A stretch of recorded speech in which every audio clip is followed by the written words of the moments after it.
Kerala snacks unboxing பண்ண போகிறோம். இது ஒரு ரிலாக்ஸ்ட் ஃபீல் குட் வீடியோ. இது மாதிரி 2 பாக்கெட் இருக்குது. ஃபஸ்ட்டு ஒன்று ஓப்பன் பண்ணி பார்ப்போம்.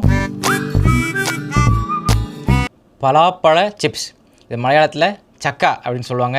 போன வாரம் கேரளாலேருந்து வந்திருந்த Ayurvedic doctor Gokulraj and family இது அன்பளிப்பாக கொடுத்துருந்தாங்க. நம்ம MBBS எப்படி படிச்சிருந்தாலும் Ayurveda, Siddha, homeopathy, Unani, physiotherapist, gym trainers, dietitians எல்லாருமே நம்ம ரெஸ்பெக்ட் கொடுக்கணும். அவங்கவுங்க துறையில் அவங்கவுங்க வல்லுநர்கள்.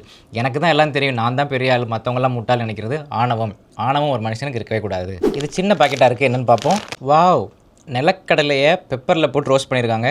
நிலக்கடலைக்கு மலையாளத்துலேயும் நிலக்கடலை தான் பேர். மலையாளமே தெரியாமல் நம்ம கேரளா போனால் கூட நல்லா புரிஞ்சுக்கலாம். நான் 2013 MBBS முடிச்சுட்டு கிராஜுவேஷன் டேலேருந்து அடுத்த 2வது நாள் கேரளாவில் போய் நின்னோம் நாங்கள் எங்கள் பசங்கள்லாம். MBBS முடிச்சுட்டு அடுத்த ஸ்டெப்புக்கான என்ட்ரன்ஸ் எக்ஸாமுக்கான கோச்சிங் அங்கே நல்லாயிருக்கும். டே டைமில் கோச்சிங் சென்டரில் போய் கிளாஸ் அட்டென்ட் பண்ணுவோம். நைட் டைமில் நைட் டியூட்டி பார்ப்போம். பார்க்காத ஹாஸ்பிட்டலே கிடையாது. பம்பரமாக சுற்றி வேலை செய்வோம். அப்போ போன தூக்கம் தான் இப்போ வரைக்கும் வர மாட்டேங்குது.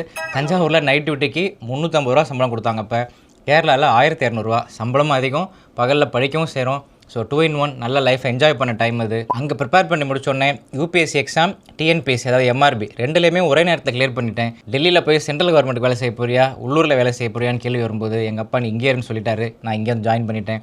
Rest is history. நம்மளுடைய தமிழ் வார்த்தைகள்லாம் மலையாளத்தில் நிறையா இருக்கும். நம்ம நண்பர்னு சொல்கிறோம்ல, மலையாளத்தில் கூட்டுக்காரர், நாட்டுக்காரர் அப்படின்னு சொல்லுவாங்க. கூட்டுக்காரர்னு சொன்னால் நமக்கு புரிஞ்சிருப்போது ஆட்டோமேட்டிக்காக, ஒன்றும் குழப்பிக்க போகிறதில்ல. நம்ம இங்கே மதியம்னு சொல்கிறோம், அங்கே உச்சின்னு சொல்லுவாங்க.